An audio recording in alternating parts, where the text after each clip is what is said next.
Hello, we're going to talk about the password generator assignment. First of all, it has to be a minimum of 12 characters in length. You have to prompt the user for how many characters they want. It could be has to be at least 12 or more. If they don't type in 12, you need to give them a message and stay in that loop. You can use that. You can use a while loop for that. There's other ways of doing it. And then once they have at least 12 or more, move on to the next step. The next step is you need to have at least one uppercase, one lowercase, one symbol, and one number. Now, if you remember from the strings module that we went over in class, there are variables in the strings. Let me bring those up so we can see them again. There are variables that you can use. So there's a variable called strings.digits, and that produces our numbers 0 through 9. One for punctuation, where all the punctuation symbols on the keyboard. And there's one for all letters, both uppercase and lowercase. There's one for just lowercase. There's one for just uppercase. So the best thing to do there is to create a variable to hold all the uppercase. And that one you have to have is the first character of your password. Then you can combine the different ones as needed. And I suggest not to use the print table. That's all the characters, but it also has white space, non-hidden characters, which you can't use, and those would mess up your password. So don't use this this constant, but you can use the other ones to create variables that hold those characters. Okay, so I'm going to create a little algorithm over here in Notepad. You'll have to convert. Some of it will look very similar to the right coding that you have to do in Python. Some of it will just be text saying what you need to do. So first of all, if you have to import the strings module, and you have to import the random module. Okay, and you need to ask, so we'll just say pass length, and you're going to say, in here you're going to set that equal. You're going to ask how many characters in the password, and you're going to keep asking until they type in at least 12. All right, and this you're going to loop this until, well, I just said keep asking, it's the same thing. So that's going to be in a loop, okay? Also, after they type in the correct number, then you want to start putting together your password. So for this, you can actually use a while loop. While pass length is less than 12. All right, and then remember everything that's inside of, everything that's inside of a while loop has to be indented. Again, this coding isn't exact, but it's, it gets you started. So that stays in that length. Maybe I spelled that right. So you're going to start off with a password.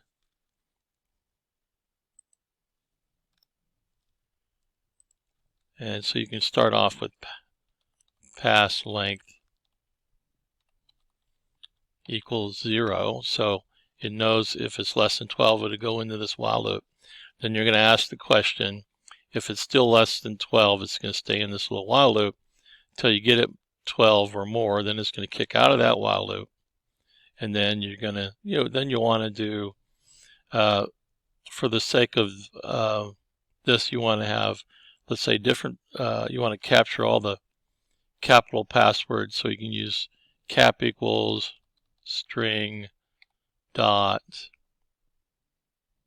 ASCII, that means ASCII2 underscore uppercase. I believe that's the right one.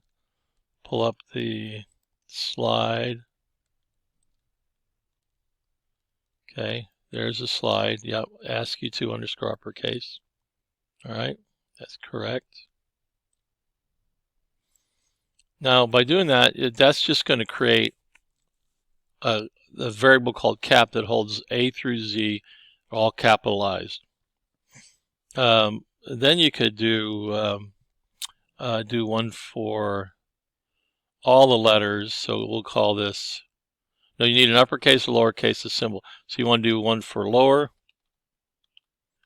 equals, again, it's string dot one ASCII to uppercase. You want to do one for symbols, which are punctuation. So maybe call it PONC. Again, that's going to use that string dot. In this case, ASCII2 underscore punctuation, I think, is the right one for that. You can look at the slides to make sure you get the spelling right. And then you want to do one for the digits. We'll call it num equals string dot, and I believe that one's digits. Again, look at the slides for the string module to make sure you're typing in the right stuff after each of these. Okay. So once you have that, that's just, those are variables holding uppercase, lowercase, all punctuation symbols, and all numbers 0 through 9. So you want to do, let's say, maybe create one called all characters equals, and when you're going to concatenate these together, cap plus lower plus punctuation plus num, put all those together, and you can use that. I'll put a little comment here. Use this later in the for loop. Okay, so now we want to set our password equal to one capital, one lowercase, one punctuation, one number. So we're going to use the random.choice method from the random module, and we're going to pass in cap.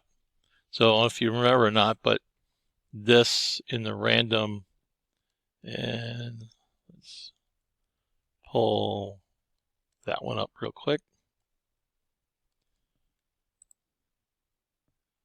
Okay, so in the random, again, there's slides in there for random as well. So if I go to this one, so it says choice list, so it returns a random element from a list or just a string. So we have a list, really it's a string, of all capital letters, right? So random.choice, then you want to concatenate random.choice and lower, and then you're going to do this for punctuation and num. So you're going to concatenate those all together. So you'll have 4 characters now. I'll put a little comment here. This will now have 4 characters.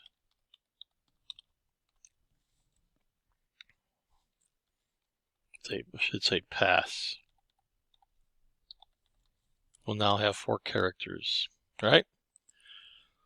So once you have these 4 characters right here, uppercase, lowercase, symbol, and a number, then you need to put the rest together in a for loop. So you're going to need a for loop.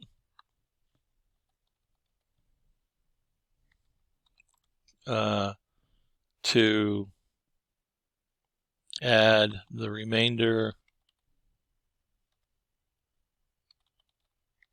Yeah, that's spelled right. Of the characters. And again, I'll pull a comment here. If pass length was 12, then the loop will go past length minus 4. Remember, we have these 4 items inside this password already. So again, loop through the remainder of the, or loop to add the remainder of the characters. Again, its pass length was 12, then it's going to be, the loop will be pass length minus 12. So you need to create a for loop. Inside the for loop, you're gonna basically add to the pass. So it's going to be pass equals pass plus, and then you're going to do that random thing from using the choice function or method, whatever term you prefer, and you're going to pass in this variable called all characters that you've created, where you put all those together. So you just put in here all characters, and that's going to go through however many times. And so what this does here says take what's in password. Here, this is whatever is currently in password. Concatenate it. This is what the plus symbol does. Concatenate it to another character. Then this combined goes back into the variable called password. It goes through the loop again. And again, it combines everything together here, assigns it back into password. It keeps going through the loop. If password length was 12, it's going to go through that loop 8 times, and it's going to generate the password, and it's going to have a complete password.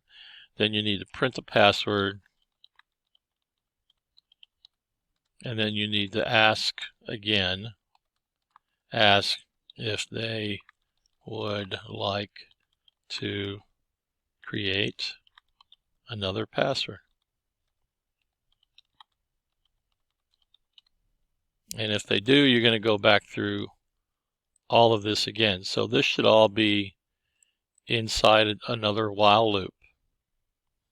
Okay, this one just checks for the password length, but all of this should be in a while loop, whatever variable you want to give it. So you could say, you could call cont equals true. That means continue, and all of this could be inside a while loop. While cont equals true. Okay. Again, you're going to have to indent all of this inside of this while loop. All right. And so you're going to ask if you'd like to create another password. So you're going to say they're going to type in true or false, or you can type in a number. You could say like 1 for yes, 2 for no, something like that. And then you would say, then it would be just, then you need an if statement if we'll